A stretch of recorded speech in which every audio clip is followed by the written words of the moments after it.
తినమ్మా తిను. నేను వేద పాఠశాలకు వెళ్ళాలి. ఆలస్యం అయితే మాస్టర్ గారు కొడతారు. తినమ్మా తిను. మా అమ్మవు కదా, తొందరగా రా అమ్మా.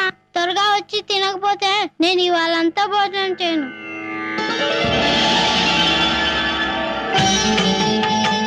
తినమ్మా, చల్లారకుండా తిను. ఇవాళ సామవేదం చెప్తారు. ఆలస్యం అవుతుంది. తొందరగా తినమ్మా.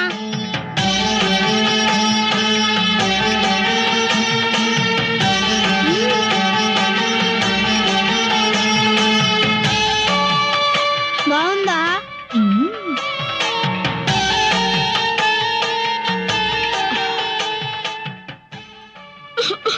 పొలం మారిందా? శివుడు తలుచుకొని ఉంటాడు. నేను దిష్టి తీస్తాను.